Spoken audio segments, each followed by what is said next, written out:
Imagina por un segundo que entras a un casino moderno. Ok, me lo imagino. Todo adentro está meticulosamente diseñado. No hay ventanas, no hay relojes en las paredes. Claro, el objetivo es que pierdas la noción del tiempo por completo. Exactamente. Las alfombras tienen unos patrones visuales súper específicos. Las luces parpadean con cierta cadencia y hasta el sonido de las máquinas tragamonedas está calibrado acústicamente. Ujú. Todo eso está pensado para mantener a la gente sentada, jugando y pues consumiendo sin parar. El entorno entero está construido con un solo propósito: que nadie encuentre la puerta de salida. Es una analogía fascinante y muy reveladora para el tema de hoy. Sí, porque en nuestro análisis profundo de hoy vamos a explorar cómo nuestro entorno alimenticio y nuestro estilo de vida en general se ha convertido exactamente en eso, o sea, un inmenso casino del que parece imposible escapar. Totalmente. Y nuestra misión, para quienes nos escuchan hoy, es descifrar cómo pasamos de vivir en un mundo donde la comida era, digamos, simplemente combustible, a uno donde la industria diseña y controla nuestro apetito. Y para entender esto, vamos a desempacar las notas y la transcripción de un material que es sumamente revelador. Se titula Trucos de dieta tácitos que toda mujer de los años 50 conocía. Es un documento increíble, porque al mirar hacia atrás a esa década, el instinto inicial de mucha gente es pensar que las personas de antes poseían una especie de fuerza de voluntad sobrehumana. Claro, como si fueran estoicos insensibles a la tentación, ¿no? Exacto. Pero al analizar a fondo el material, la realidad que emerge es muy distinta. O sea, no se trataba de tener una disciplina férrea ni una moralidad superior frente a la comida. Para nada. Se trataba simplemente de habitar un entorno que aún no había sido intervenido ni rediseñado por industrias multimillonarias. Ujú. El cambio radical realmente ocurre cuando ese entorno ordinario, el de todos los días, es desmantelado sistemáticamente. Y luego es reemplazado por conglomerados que ahora nos comercializan soluciones para los mismos problemas metabólicos que, pues, sus productos generaron en primer lugar. Es un ciclo perfecto. Y para aterrizar esto en algo tangible, el material fuente nos presenta una historia humana que a mí me pareció fascinante. La historia de Jean. Ah, sí. El caso de Jean es el ejemplo perfecto de esto. Bueno, Jean se casó en 1961 en Dayton, Ohio. Tenía 22 años y llevaba un vestido de novia con una cintura de 23 pulgadas, que son unos 58 centímetros más o menos. Lo cual era una medida bastante estándar para esa época, hay que decirlo. Exacto. Ahora, avanzamos 28 años en el tiempo, hasta 1989. Jean ya ha pasado por 4 embarazos, ha criado a 4 hijos, o sea, toda una vida. Sí, un desgaste físico importante. Pues en el 89 asiste a la boda de su propia hija y usa exactamente el mismo vestido de novia del 61. ¡Wow! La misma mujer, la misma medida física, casi 3 décadas después. Y esto sin que su cuerpo haya experimentado las drásticas fluctuaciones de peso que hoy consideramos como casi inevitables con la edad. Y el contraste verdaderamente revelador aquí es lo que no existía en la casa de Jean durante esas 3 décadas. O sea, no había básculas digitales en el baño, midiendo porcentajes de grasa. Ni hablar. No había diarios de comida, no existían las aplicaciones de conteo de macronutrientes en los teléfonos, primero porque no había teléfonos inteligentes, claro. Lógico. Y la palabra dieta en ese hogar conservaba su significado etimológico original, o sea, simplemente describía los alimentos que una persona consumía habitualmente, de forma diaria. Ujú. No era un castigo. Exacto, no denotaba un régimen punitivo de restricción de calorías por 6 semanas para llegar bien al verano. No había alimentos categorizados moralmente como buenos o malos. Según las fuentes, ella simplemente tenía 10 hábitos. Eran unas rutinas tan comunes y corrientes en su vecindario que a nadie se le ocurrió jamás escribir un libro sobre ellas. Eran la norma. Sí, la norma absoluta.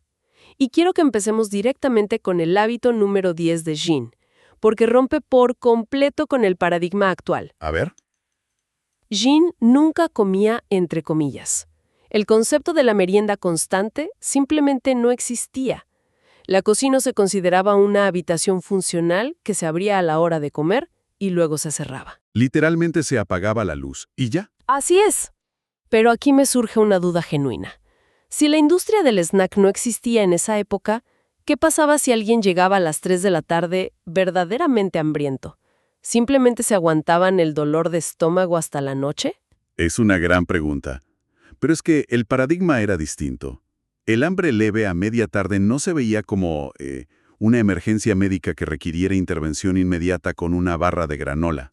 Claro. Simplemente se consideraba la evidencia biológica de que la cena iba a saber deliciosa. Y para dar un poco de contexto histórico a cómo cambió esto, en 1960, la industria estadounidense de lo que hoy llamamos snacks era prácticamente inexistente en los supermercados. Ni siquiera tenían pasillos enteros para eso, me imagino. Cero. Los Doritos se inventaron y llegaron al mercado recién en 1966. Las Pringles hicieron su debut en el 68. ¡Wow! Antes de eso no había pasillos dedicados a comida diseñada específicamente para los momentos de aburrimiento entre las comidas principales. Esa industria tuvo que crear el hábito de estar picoteando. Tuvieron que inventarse la necesidad. Exactamente. Normalizar esa sensación de que el cuerpo necesita recargas constantes de energía para luego vender el producto que, entre comillas, satisface esa necesidad. Hoy, ese mercado de snacks está valorado en $18,000 millones. Es una locura. Claro, nos han vendido la idea de que lo ideal para el metabolismo es comer porciones pequeñas todo el día. El famoso grazing o pastoreo. Sí, el pastoreo constante. Pero el cuerpo humano es, en muchos sentidos, como un motor de alta ingeniería. Un motor requiere un programa de mantenimiento predecible para funcionar a su máxima capacidad. O sea, necesita recibir combustible, realizar el proceso de combustión de manera ininterrumpida y luego tener un periodo de enfriamiento y descanso. La maquinaria interna no está diseñada para recibir chorritos impredecibles de gasolina cada 45 minutos. Y esa metáfora del motor ilustra perfectamente el mecanismo biológico que está en juego aquí. Un estudio exhaustivo de 2019, publicado en la revista científica Cell Metabolism, demostró cómo funciona este reloj interno. A ver, cuéntanos de eso. Resulta que el sistema digestivo y las enzimas metabólicas operan bajo ritmos circadianos. Cuando los horarios de las comidas son altamente predecibles, el cuerpo optimiza la liberación de insulina y todos los procesos de digestión. Ya veo. Se preparan con anticipación. Exacto. El estudio demostró que esta previsibilidad temporal, por sí sola, reduce la ingesta calórica total y mejora marcadores metabólicos clave.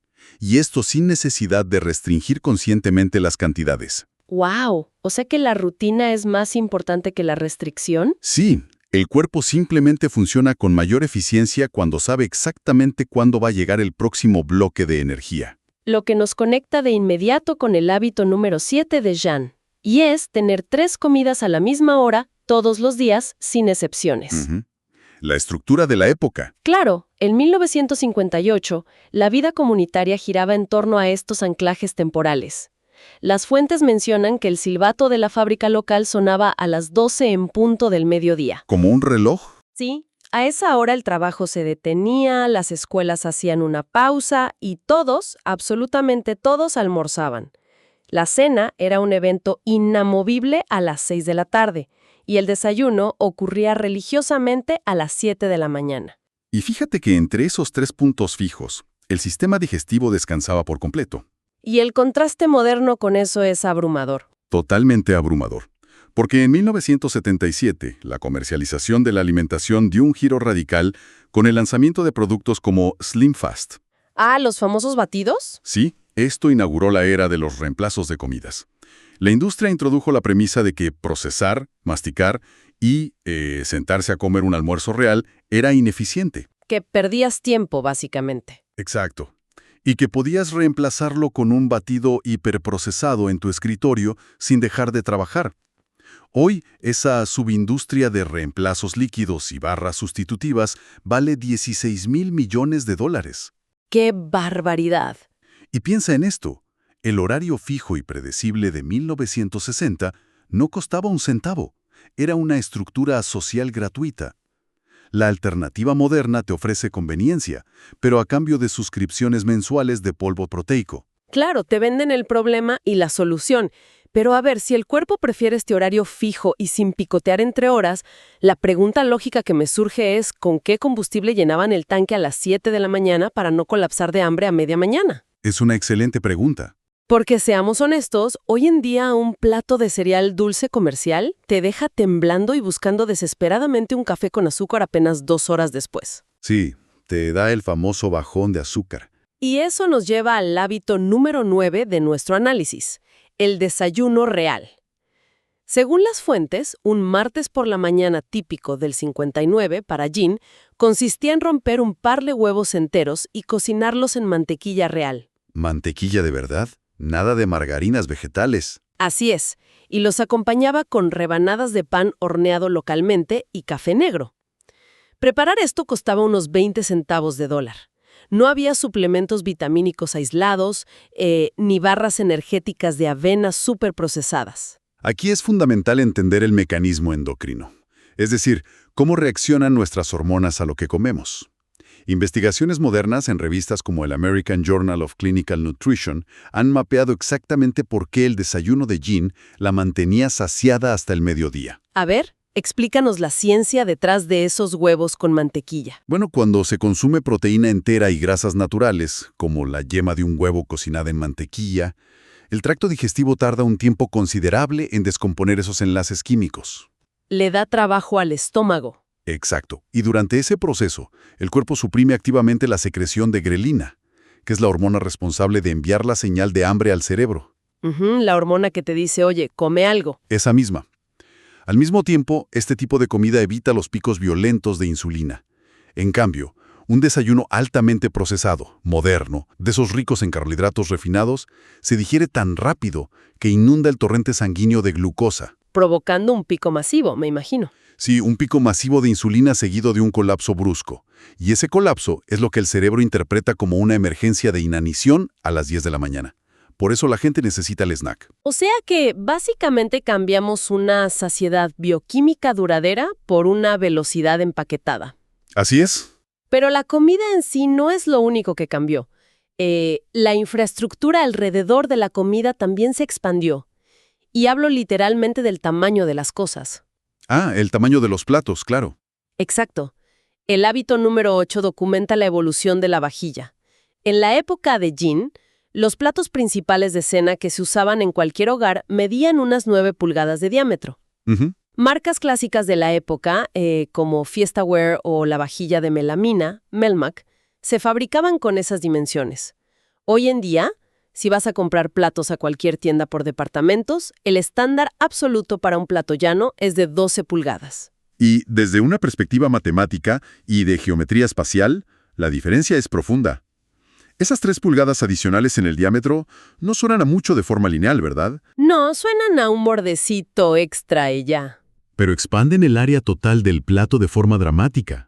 Un plato de 12 pulgadas tiene aproximadamente un 50% más de superficie que uno de 9. ¡Wow! ¿50% más? Es muchísimo. Es muchísimo. Y aquí entra un concepto fascinante de la ciencia del comportamiento humano documentado como el efecto del tamaño de la porción. ¿Cómo funciona eso en el cerebro? Pues el cerebro humano está programado evolutivamente para buscar escasez y abundancia. Antes de que los receptores de estiramiento del estómago puedan enviar señales físicas de llenura, el sistema visual ya ha evaluado la situación. O sea, comemos por los ojos primero. Literalmente. Si una persona pone la misma porción de los años 50 en un plato moderno de 12 pulgadas, el cerebro registra un gran espacio vacío, interpreta que la porción es escasa y genera una sensación psicológica de privación. Claro, sientes que te están matando de hambre, aunque la cantidad de comida sea la adecuada. Exactamente. Es la misma lógica que aplica a la tecnología actual. Pensemos en los teléfonos inteligentes. Cuando las pantallas eran de 4 pulgadas, la gente tenía las aplicaciones esenciales y listo. Sí, no cabía más. Pero cuando las pantallas crecieron hasta parecer casi tabletas, la reacción natural no fue dejar el espacio vacío. Fue llenarlo con más aplicaciones, más widgets y un montón de ruido visual. Llenamos el vacío. Simplemente llenamos el espacio disponible porque el vacío nos genera incomodidad.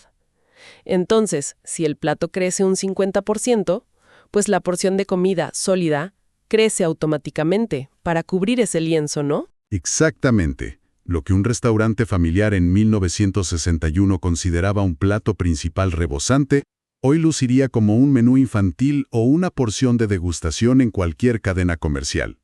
Es increíble. Y eso es solo hablando de la comida sólida que podemos ver e identificar claramente en el plato. Lo cual abre la puerta a algo mucho más sigiloso.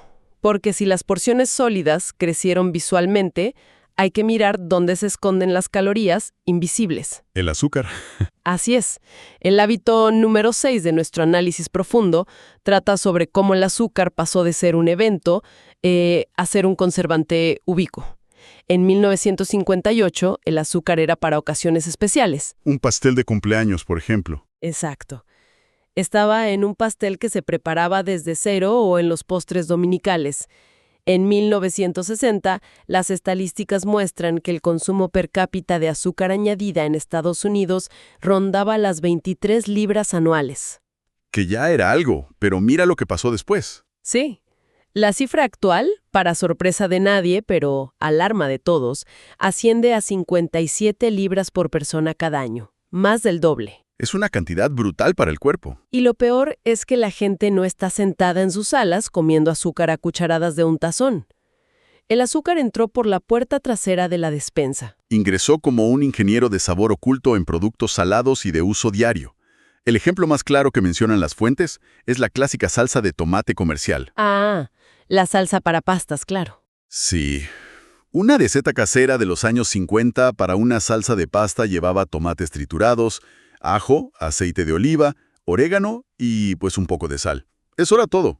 Lo básico. Pero al inspeccionar la lista de ingredientes de la marca de salsa para pasta más vendida en los supermercados de hoy, es súper común encontrar hasta 22 ingredientes distintos. ¡Wow! 22. Y frecuentemente, el segundo o tercer ingrediente por volumen es el jarabe de maíz de alta fructosa. Que ni siquiera es azúcar de mesa normal. No. Este tipo de azúcar líquido es particularmente insidioso. El hígado lo metaboliza de una manera que no desencadena las mismas señales hormonales de saciedad que los alimentos integrales. O sea, no te llena. Para nada. El cuerpo recibe una carga masiva de energía densa, pero el cerebro no registra que acaba de comer algo sustancial. Es como si fueras invisible para tu propio sistema de saciedad. Claro, entonces el azúcar dejó de ser un premio ocasional para convertirse en el pilar estructural del sabor de los alimentos envasados. Así es. Pero, a ver, si vamos a hablar de cómo eludimos las señales biológicas de llenura, la verdadera invasión ocurrió en los vasos y en las tazas. Las bebidas.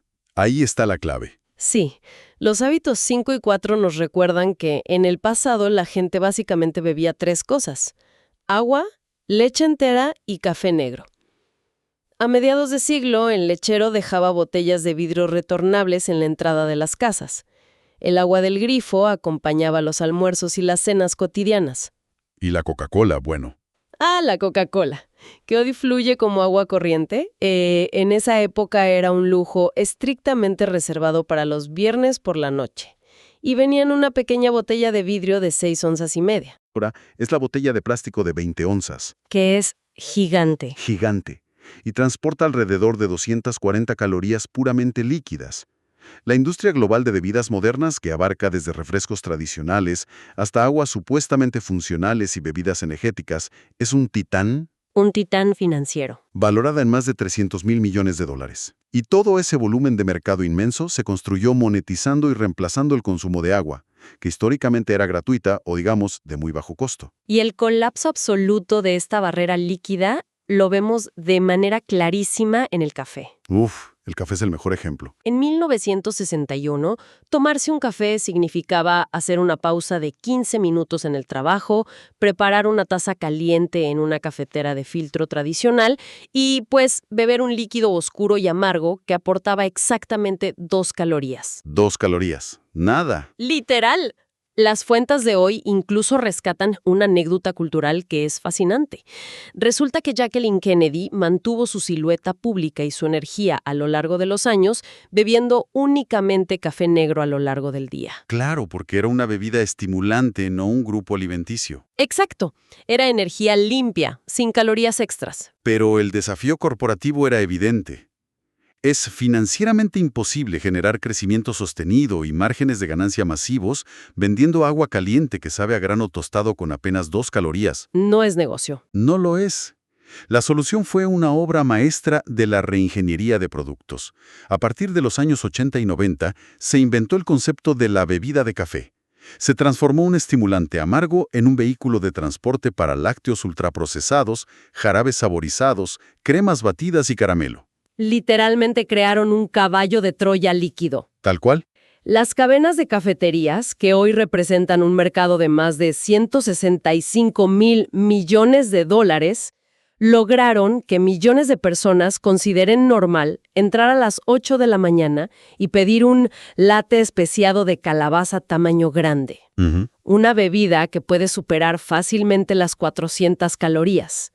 O sea, el consumidor cree que está comprando energía para empezar el día, cuando biológicamente se está bebiendo un postre líquido que contiene más energía densa que todo el almuerzo sólido que Gin consumía en el 60. Es brutal cuando lo pones en perspectiva. Es una estrategia de mercadotecnia brillante, sí, pero produce un verdadero caos en la regulación de glucosa del cuerpo. Totalmente.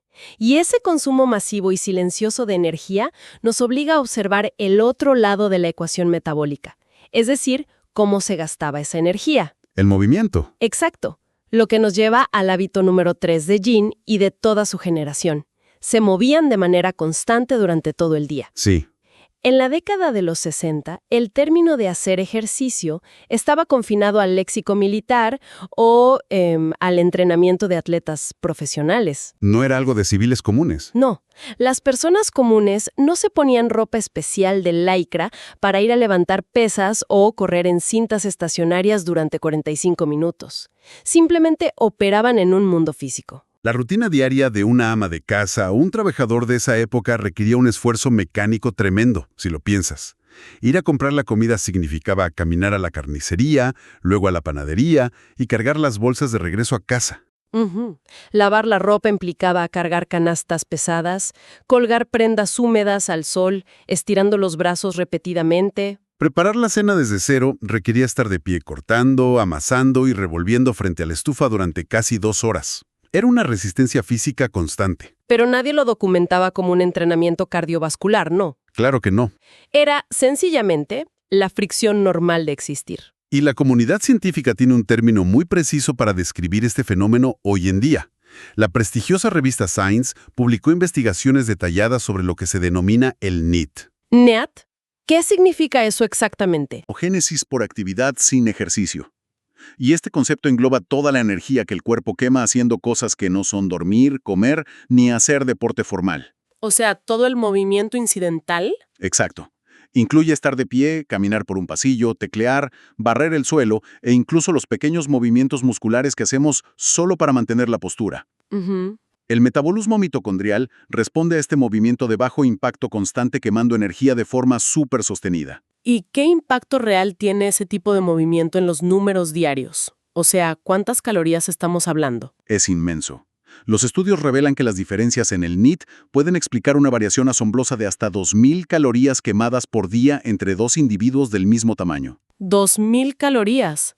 Eso es todo el requerimiento diario de una persona promedio. Sí, es una barbaridad. La generación de los años 60 quemaba esas calorías orgánicamente como un subproducto de vivir. En la actualidad, hemos diseñado entornos urbanos y laborales que erradican esa fricción por completo. Claro, vamos de la cama a la silla del auto, a la silla ergonómica de la oficina y de vuelta al sofá. Y luego la industria del fitness moderno, que está valorada en $35.000 millones, interviene para vendernos de vuelta ese movimiento perdido. Increíble. Sí, nos lo venden en formato de clases empaquetadas e instalaciones especializadas en un intento de compensar 15 horas de sedentarismo casi total. Básicamente te paralizan el cuerpo con comodidades y luego te cobran por la membresía para moverlo de nuevo. Un modelo de negocio redondo. Es un ciclo de negocio perfecto, la verdad. Lo que nos deja con los 2 últimos pilares de esta exploración, los hábitos 2 y 1, donde ocurre, digamos, el giro histórico definitivo. Los más importantes. El hábito 2 estipulaba que las comidas se cocinaban desde cero utilizando materias primas. Ya mencionamos que un pan de molde estándar en 1955 tenía 4 ingredientes fundamentales: harina de trigo, agua, levadura y sal. Así es. El pan de molde industrial empaquetado en 2024 puede contener una lista de más de 30 compuestos sintéticos y estabilizantes. Y ahí es donde entra el hábito 1. Exacto. El hábito número 1 es el que desafía absolutamente toda la ortodoxia moderna. Consumían grasa real sin miedo. Sin culpa alguna. 0.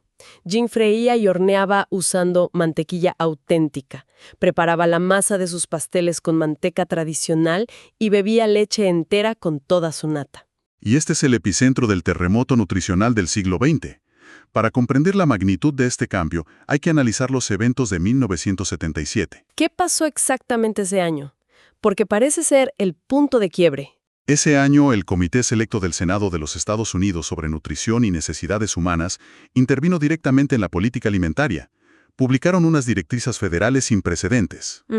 Estas recomendaban formalmente a todos los ciudadanos reducir de manera drástica su ingesta de grasas, especialmente las grasas naturales y saturadas. ¿Con qué justificación? Bajo la premisa de que esta reducción supuestamente mejoraría la salud cardiovascular a nivel nacional. A ver, apliquemos un poco de lógica inversa aquí, porque la metáfora es inevitable. Es como construir una casa sólida y de repente un comité decide que los ladrillos de arcilla, que en esta analogía serían la grasa natural, son inherentemente malos. Ok, sí. Así que prohíben o demonizan los ladrillos. El problema es que sigues necesitando construir paredes para que la casa se mantenga en pie. Entonces, ¿qué hace la industria para solucionar la ausencia del ladrillo? Rellena el espacio vacío en las paredes de la casa con un equivalente a papel maché dulce. Visualmente, parece una pared, e incluso sabe bien por el azúcar, pero a nivel estructural es frágil, inestable y termina colapsando al menor impacto. Esquiza metáfora arquitectónica describe a la perfección la respuesta de la ingeniería alimentaria de esa época. Cuando los ingenieros de alimentos extraen la grasa natural de un producto, eliminan simultáneamente gran parte de su textura, su palatabilidad y su capacidad para retener la humedad. Claro, te queda un pedazo de cartón. Exactamente. El alimento se vuelve seco e insípido. La industria solucionó ese inmenso problema de sabor, rellenando el vacío con azúcares procesados y almidones refinados. De la noche a la mañana, nació la lucrativa categoría de productos bajos en grasa y libres de grasa. El famoso low fat. Así es. Aparecieron galletas sin grasa cargadas de jarabe de maíz, yogures desnatados que tenían la misma cantidad de azúcar que un helado, y aderezos para ensaladas donde el aceite de oliva fue reemplazado por espesantes químicos y fructosa. Un segmento de mercado que hoy en día, para quienes nos escuchan, genera ingresos globales que superan los $250 millones anuales. Con consecuencias epidemiológicas que están completamente documentadas y verificables. Al observar los datos históricos, se evidencia que aproximadamente 15 años después de la publicación masiva y la adopción de esas directrices que reemplazaron las grasas naturales por azúcares ultraprocesados, las tasas de obesidad poblacional iniciaron una escalada vertical. Explotaron los números, básicamente. Una curva ascendente que no ha mostrado signos de estabilización hasta nuestros días. La generación anterior, que basaba su alimentación en grasas saturadas naturales de un solo ingrediente y carbohidratos no procesados, mantuvo una salud metabólica envidiable. ¿Y la nuestra no? La generación posterior, que adoptó diligentemente las alternativas industriales bajas en grasa, se encontró atrapada en un ciclo crónico de resistencia a la insulina y aumento de peso. Es tristísimo. Y fíjate en Jean. Habitando su mundo anterior a estas directrices, ella nunca las leyó.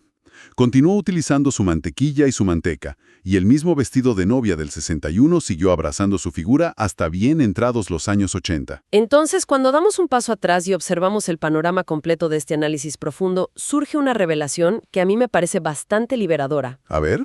Durante años, la cultura moderna ha perpetuado el mito de la brecha de disciplina. Ah, claro. Ese sentimiento generalizado de que simplemente carecemos de la fortaleza mental y la fuerza de voluntad que tenían las generaciones de nuestros abuelos, no. Que somos flojos. Sí, la culpa siempre recae en el individuo. Pero la realidad es que la fuerza de voluntad no ha mutado genéticamente en 50 años.